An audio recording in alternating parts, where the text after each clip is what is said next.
Hello, everyone. Welcome to the Evanston Q&A regarding the ongoing COVID-19 pandemic. My name is Greg Olson. I'm the Public Health Manager for the Evanston Health and Human Services Department. I've been with Evanston for about 6 years, and I've been in the field of public health for just about 12 years.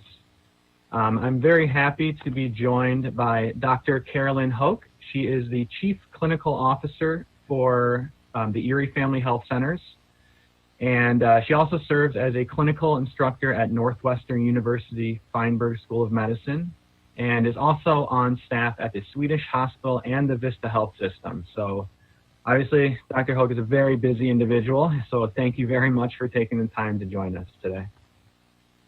Great, thank you. And thank you for having me. I am an obstetrician gynecologist by training, but with my role at Erie Family Health Centers, like many physicians, has found my life taken over by COVID-19. Yep. And so we'll start with the first question, which we have from Harriet, which is, can you tell us more about what types of tests are currently available and how they are developed and administered? So the first type of test is the one that looks to tell us whether someone is currently infected by detecting the virus's genetic material in respiratory tract secretions. At this time, those tests are typically collected through a swab deep in the back of the nose or down the throat. Although for some very sick hospitalized patients, testing may occur through other body fluids.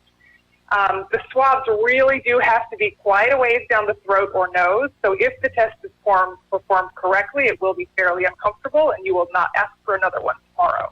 Yeah. More recently coming to market is a blood test that actually looks for the antibodies to the virus, which would tell us if somebody has already been infected and therefore likely immune to the infection, although for how long that immunity lasts is currently still unknown. This will be more available to the general public in the next week or two through various commercial labs. If it proves to be reliable, this test would identify individuals who may be deployed more safely to caring for sick individuals or to work with those more vulnerable to infection. In terms of the development of these tests, usually lab tests are developed by companies that then go through a very rigorous process to prove their validity or correctness to obtain FDA approval. These requirements have been loosened or waived completely in order to allow rapid access to the public for testing, although this has led to concerns regarding accuracy for some specific tests. Thank you. So our next question is from Suzanne. Suzanne asks, of those who have tested positive for COVID-19, how many have been admitted to a hospital? So we've actually just been able to take a dive into our data of our confirmed cases. A lot of the individual demographic data based on gender, race, ethnicity, age, that's available on the Illinois Department of Public Health website.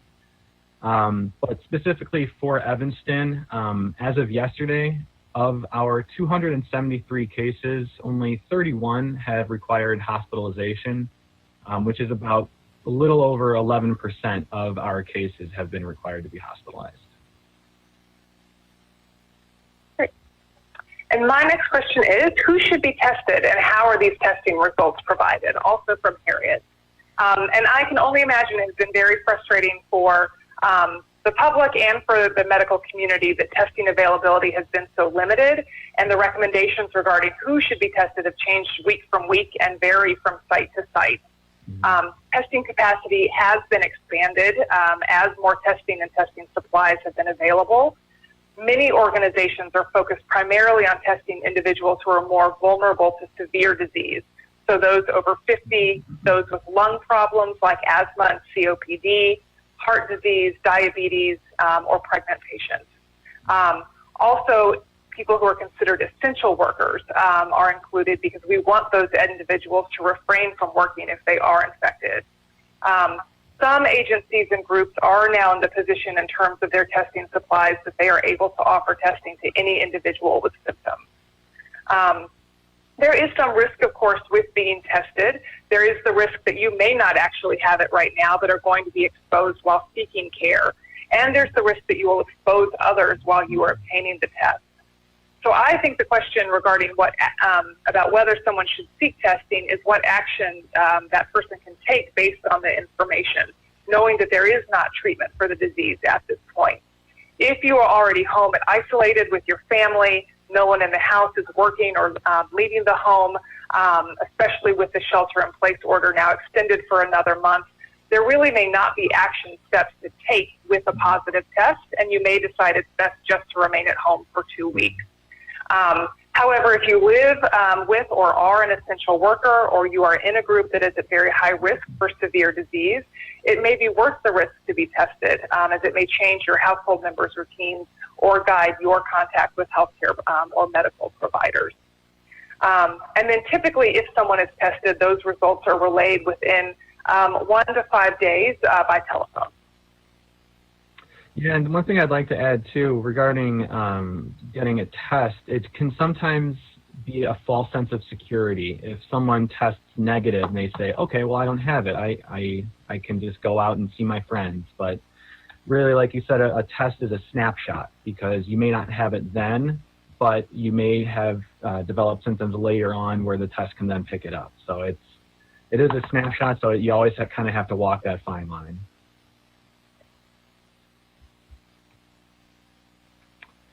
And then next, from Sarah and Karen, we have, are there plans for widespread serum antibody testing and tracing of potential sick contacts? And again, antibody testing will be very valuable in identifying those people who have already been infected, perhaps didn't even know they were infected, but are immune for some amount of time, and therefore can't spread the disease and aren't at risk for getting sick again. This reliable antibody testing is only new coming to market, and I think it is under discussion by public health professionals about what is the best use of this. Mm-hmm. We know that in other countries such as China, they are using tracking mechanisms to determine who is immune and using some amount of restrictions based on immunity status. Mm-hmm. But that's all very preliminary in our community right now. Yep. I think that kind of ties into our next question. This was asked by both Cy and David. They asked, are there plans to test all residents?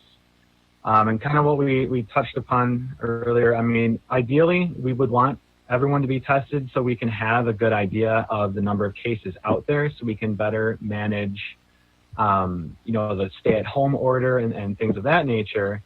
But it's the antibody testing, that's still coming on, but the normal testing, the testing materials were limited in the beginning.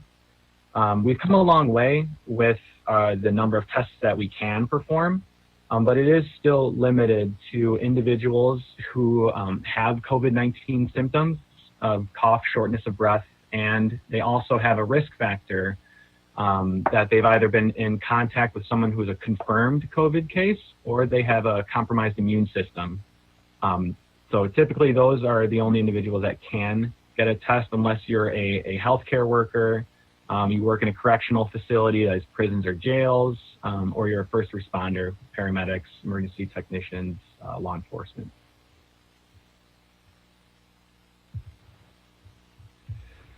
All right. So the next question, again, it's about testing. So this question is from Joel. Are Evanston health officials considering any of the herd immunity strategies that have been suggested by some? Things like protecting the known vulnerable while allowing exposure to the virus by those less vulnerable. As more and more people recover from infection and develop resistance to the virus, we reduce the number of hosts available to the virus. Theoretically, it dies off in time. So Joel, thank you very much for your question. And I think the one thing that's frustrating right now is that we're all still learning about this virus. We don't have all the answers as far as if you get infected with it, are you immune to it, or how long are you immune for? So we're still learning a lot about the virus as it is. And I would add, this is an idea that has been promoted in multiple venues, but the concern, as you said, is that the unpredictability and severity of this disease compared to others may not be fully appreciated at this time. This disease is much more serious and has a much higher mortality rate than chickenpox or varicella, which I think this was a common strategy before the varicella vaccine, with 100 times higher mortality. and the mortality and severe disease isn't solely limited to higher groups. For reasons we can't explain, there are people in their 20s, 30s, and 40s who are being severely affected and dying. Yep. Yeah, there's still a lot left to learn. So we have, these next few questions are from Karen. Karen asks, can you please discuss the contact tracing in Evanston? How is this being conducted? How long is the time period from when you are notified of a positive individual to when you are able to contact those who have been in close proximity?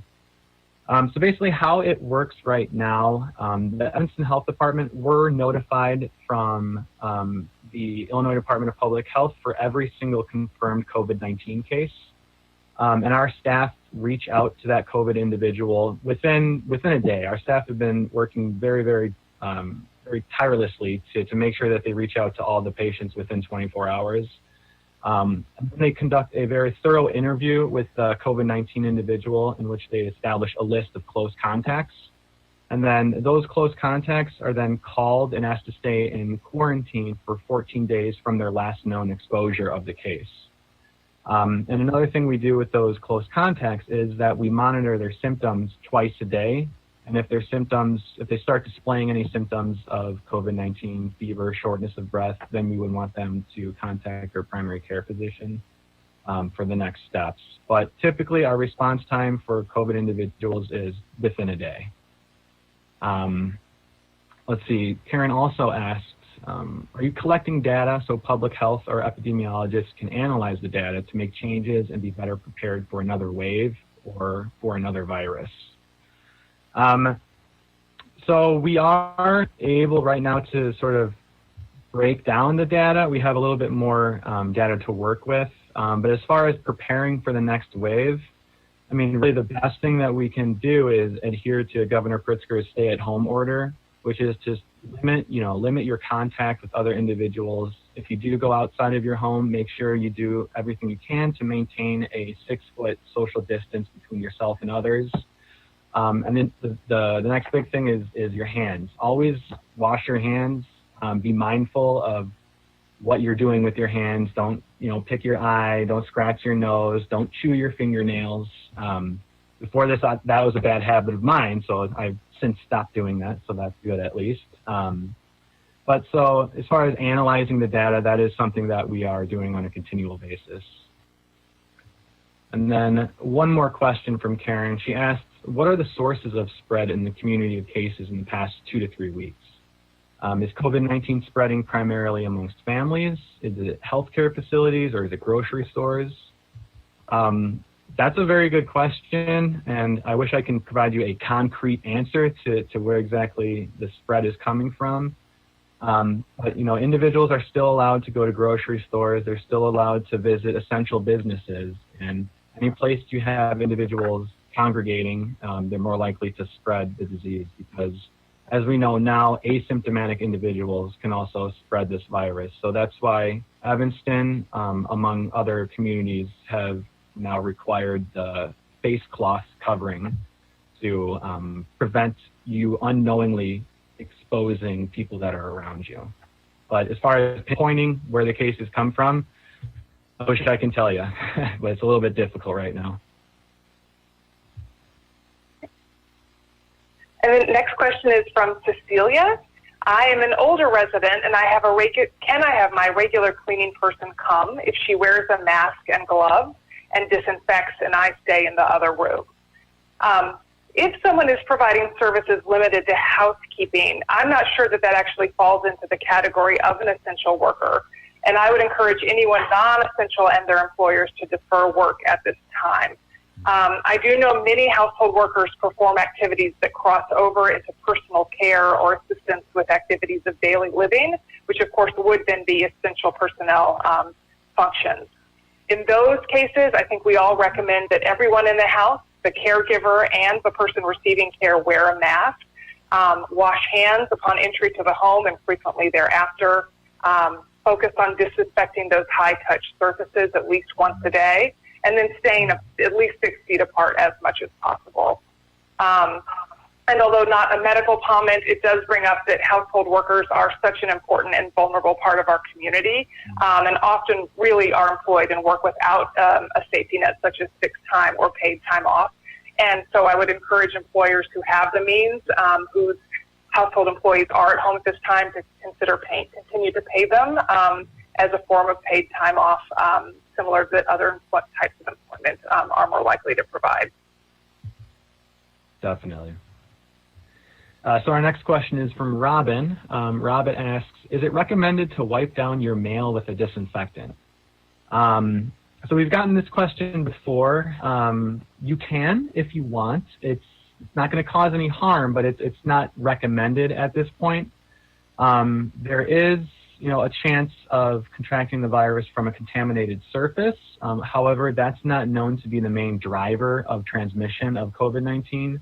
The main driver is still between direct contact person to person with a confirmed case of COVID-19. So while, I'm not going to tell you to stop disinfecting your mail, but if you want to keep doing it, you can. Another thing you can do is, make sure you're washing your hands a lot. I know we probably now just wash our hands before we eat, after we use the restroom, but maybe, up that hand washing up a little bit more to include if you're handling packages, if you're returning from outside, and when you come inside, just wash your hands. Maybe just be a little bit more diligent about it.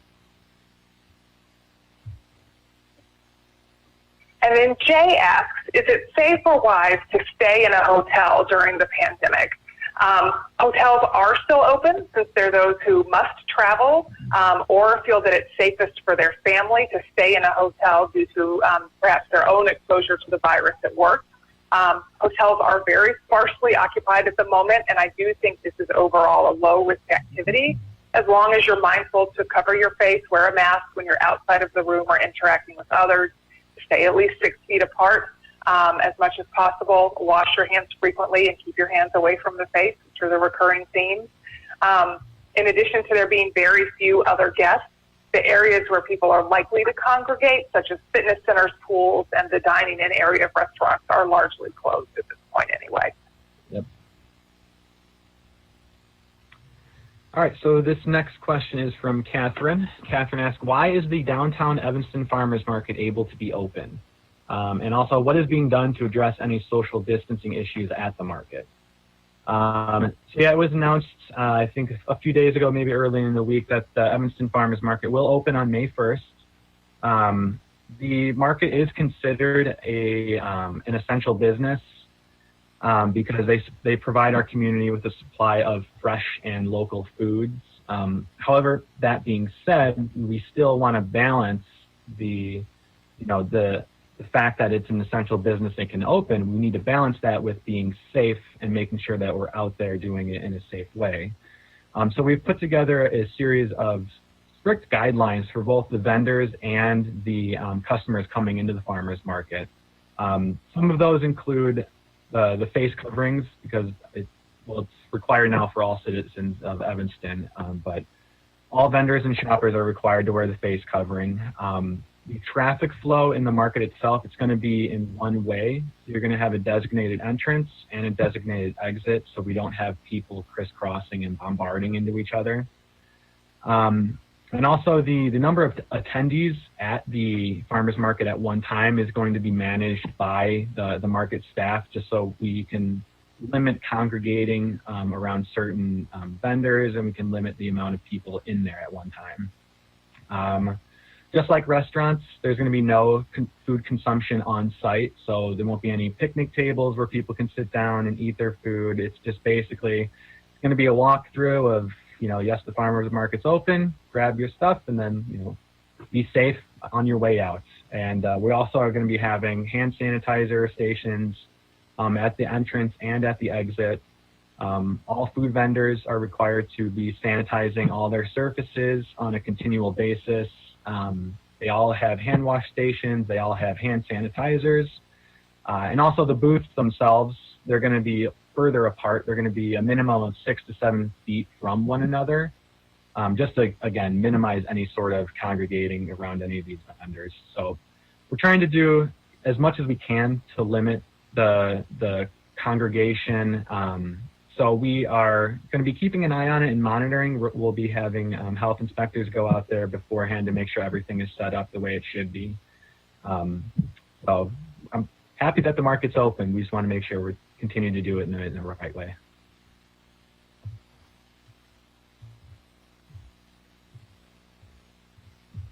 All right. And then, so the next question is from Ida. Ida asks, does the city inspect laundromats to make sure they're following proper health protocols?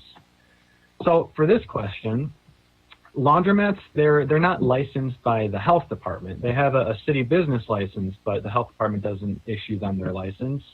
That being said, any business, any facility, any location is subject to inspection if we receive a complaint. So if we receive a complaint about the laundromat, if it's individuals not adhering to proper social distancing, if it's individuals that are now not wearing masks, please, you can submit a 311 and an inspector will either contact the facility or we will go out to the facility to make sure whatever the problem is gets corrected. Next question is from Esther. Can COVID-19 be transferred from an infected employee at a meat packing plant to the end consumer? This is a great question. I know there's been quite a bit of publicity around outbreaks at meat processing plants. It appears that really those most in danger of infection in the food processing industry are the workers themselves due to working in prolonged close contact with each other. These are also jobs which unfortunately tend also not to have a great safety net. So it's not easy for workers to take time off if they are feeling ill. For consumers, there is no evidence that we can transmit the virus through eating. It's really transferred through droplets in the air that we either inhale or are left on a surface that we then touch and give to ourselves by touching our face, which is why you hear this repeated emphasis about washing our hands and keeping our hands away from our eyes, nose, and mouth. So for all foods and food preparation, we should wash our hands with soap and water for 20 seconds prior to preparing, prior to eating, and then again after cleaning up after meals. All right, so we have the next series of questions are regarding the city's mask, the face covering policy. So this first one is from Donald, and it's asked, what is the city doing to provide masks for those who need them? So that's a good question. When the other municipality enforcement started coming out, that was one of the first questions I had is the city going to be providing these masks? So what Evanston is doing, well, first and foremost, we want to encourage you to, if you don't have a mask, you can make one at your house. I know the Surgeon General has a video out there of how you can make your own mask. There's YouTube videos out there. I'm pretty sure Mayor Haggerty said that, you know, we can do little designs and doodles on our mask, make it a little bit more fun. But if you don't have the means to make a mask at your house, you can always contact 311 and we'll do what we can to get you a mask for you. The next question is from Mary, and it's, how is Evanston enforcing the face covering requirement? So yeah, this is a very good question because, you know, in this country, we're not used to wearing masks out in public. It's something that's very new to us. So some people might just be more inclined to not want to wear it just on principle. But the intent of the face covering order is not intended to be punitive. We don't want to issue fines. We don't want to do anything like that. Those are all a last resort. So the main thing that we're doing to enforcing is educating. So we'll work with our businesses to explain to them what they can do if they see individuals not wearing masks. We want to empower other residents to encourage their friends to wear masks as well. But however, if we do have people who, you know, repeatedly, blatantly refuse to wear masks, we are partnering with the police department. So in that rare instance, we can result in fines. And I believe the fine structure is not less than $20 and not more than $750. Obviously, that's a big number, but again, this isn't This is in no way intended to be any sort of punitive order. We want cooperation, and I believe we've been seeing a lot of that with our residents. So that's very encouraging. Everyone seems to understand the importance of not only social distancing, but now the importance of wearing a face covering when you're out in public. And then the last question is, the city has used the term cloth face covering. Is there a problem wearing the 3-ply disposable masks that you can purchase? So that question was from Cheryl. And that's a good question too. So Evanston uses that term, IDPH, Illinois Department of Public Health, and the CDC have all used the term cloth face covering. And I believe that's because when I hear the word masks, the first thing I think of is N95s. Just, you hear them all the time. They're in the media, but we want to make sure that those N95 masks and also the surgical masks are reserved for healthcare workers who are literally on the front lines of COVID-19. They're face-to-face with individuals who have this. So we want to make sure that those masks are reserved only for them. So I think it was intentional to say the cloth face covering, just to drive home the fact that, you know, you can use a bandana, you can use a handkerchief, you can use a painter's mask, whatever you have to cover your mouth. So I'm not 100% certain on that, but I believe that was the intent of it. I agree. Great. And the next question's from Mary. My husband and I have been completely quarantined since it began. My daughter, her husband, and their toddler has done the same. Would you please discuss the pros and cons of having them come stay at our house? And you, of course, can just feel in this question how hard it is to be separated from our friends and families for this long period of time. If both households have truly been isolated from other individuals for more than 2 weeks, the risk that an individual in either household is carrying the virus is quite low. And I think especially if you mean one trip to combine your households for an ongoing basis, that is probably a very low risk activity. I think the risk does start to go up if you mean, can we start visiting on a every night or several times a week basis? It's hard to say that the risk for that is zero, because those visits would include the need for interactions like getting gas, and there's always a small chance that someone is going to pick up the virus while engaged in what is typically a low risk activity, like exercising in the outside and picking it up from an outside surface. So I think it's for both households to decide if it is worth a very low risk, potentially to combine households through the end of May, or for an intermittent visit here or there. But I think overall probably pretty safe if you truly are not interacting with anyone outside your home. Yeah, and I think that's a question that I've gotten a lot too. When I saw that question, I was like, did my dad send this in? Because Right. he's been wanting to come over and visit us. But again, it's, you just got to be wary of if you're going out and having contact. Since there is community spread, anytime you go out into the community, you're technically at risk of contracting it. So whether that risk is low or high, it all depends on how close you are with the individuals. So this next question is from Mike. Mike has asked, when will beachfront facilities be opening for residents? So this question, I'm going to assume that you're talking about the bathroom facilities at the beachfront. So Clark Street Beach, their facility, it's kept open all year round, mainly because that bathroom has heat. So in the wintertime, it's still heated for individuals that use it. All the other beachfront facilities, bathrooms, they're closed during the off season when the beach is not in season. And as of right now, the thought is to keep them closed, just because we don't want to encourage individuals to congregate around the bathroom or inside the bathroom.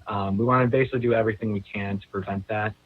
There are, as the weather gets warmer, we are going to be having discussions as to whether or not which ones we can open, which ones we shouldn't. And another thing to keep in mind is having staff that are available to clean these bathrooms on a daily basis. We want to clean and sanitize the high-touch surfaces, doorknobs, faucet handles, that sort of thing. And a lot of our staff right now are currently tied up with a lot of the COVID response. So we just want to make sure that when we do open these facilities, that we do so in a way that we can keep them clean and sanitized.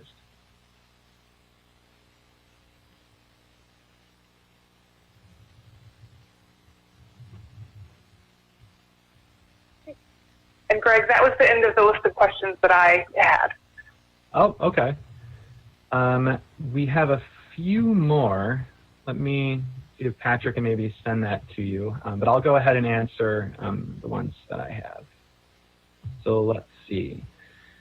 This question is from Susan. So given the low number of COVID-19 cases in the city, will you be able to start opening some non-essential businesses like hair salons with tight restrictions earlier than May 30th?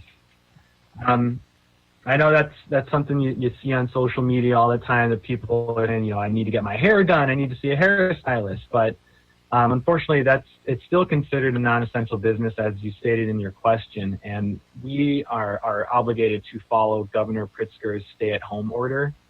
So until further notice, any non-essential business has to remain closed. I know during Governor Pritzker's last press conference, I think it was yesterday, the day before, when he mentioned he would be extending the stay-at-home to May 30th, he did mention that some non-essential businesses would be able to open for curbside delivery or curbside pickup and delivery. But specifically to hair salons, I don't think that would be possible, just because they're very close to you doing your hair, and that 6 feet of social distance still would apply, and it wouldn't be able to maintain that there. So unfortunately, no. Sorry, Susan. Great. And the next question I have is from Jill. I have asthma and shortness of breath sometimes. Should I go back to work after the stay-at-home order has lifted? Which, of course, by this point, we may be looking at a month in advance from when Jill originally wrote this, since it has been extended through the end of May. I think Jill and I think other people at high risk for serious illness from this infection should consult with their healthcare provider prior to returning for work. I think the answer to that is may be fairly complicated and may vary by an individual's workplace, their ability to socially distance from others while they are at work, their ability to reliably wear a mask and perform hand hygiene on a regular basis, as well as their actual disease state. But I think we are all looking forward to the day where we can return to our jobs, perhaps organized in a different way, regardless of our risk status. Yep. So our next question is from Peter. Peter's asked, is it safe to pick up gloves, sanitizing wipes, and masks that are littered around my block? So I received a 311 similar to this recently, stating that, with everyone wearing masks now, we're worried that masks and gloves are going to be thrown around into the gutters on the streets. Who would be cleaning that up? And so basically, if you see a large accumulation of garbage, you can always contact 311, and 311 will direct that to the correct individual who can take care of the large amounts of trash. If it's something like, a pair of gloves or anything like that, you just make sure that you either have gloves on yourself if you're handling anything, and then regardless if you have gloves on, make sure you wash your hands afterwards. It's just, I think the key takeaway is social distance, and when in doubt, wash your hands. Great. Next for me, from Jennifer, can anyone with a compromised immune system be tested?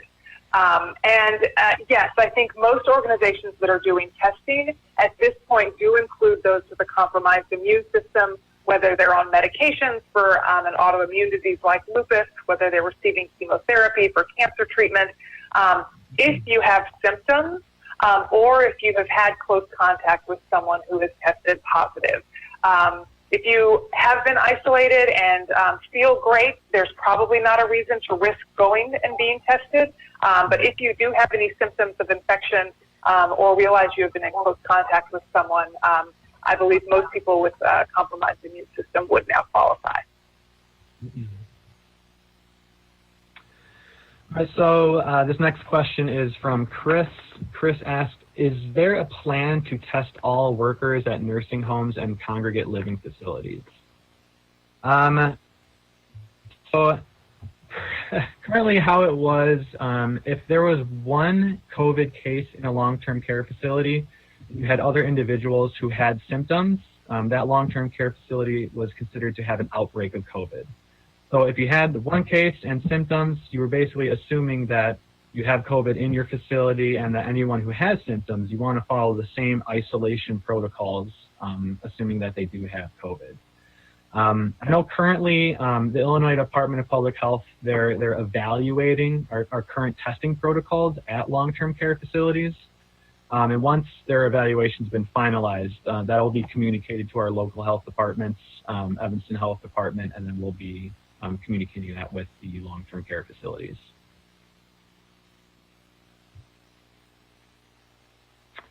And then another question, please share strategies for social distancing.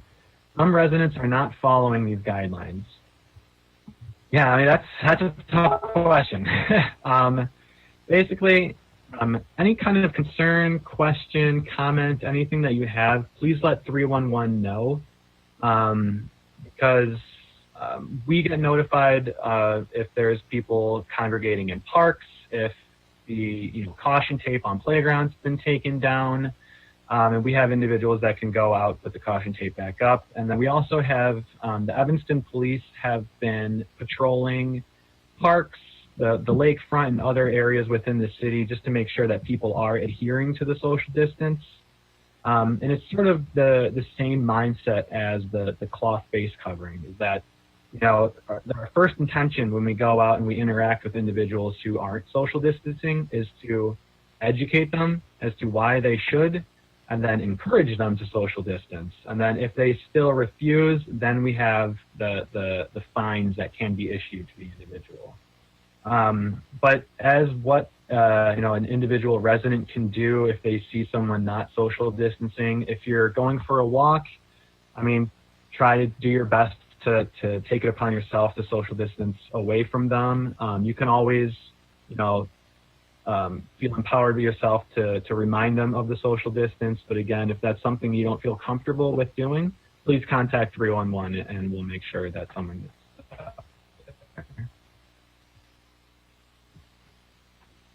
And then from Ginger, we have, since many people have normal temperatures of 97.5 degrees Fahrenheit or lower, what is considered a low-grade fever, still 99 or higher? And that is a great question, and I think in the United States, we have actually seen more people with this infection than were reported in China who actually have very low-grade or no fevers at all. I know for many hospital and healthcare environments, we are considered positive at 99.5 or higher, and that is considered a very low threshold, meaning we want to absolutely catch anyone who potentially might be infected or have an abnormal temperature. So I think 99.5 or higher is a good starting point, especially if combined with cough, headache, or sore throat.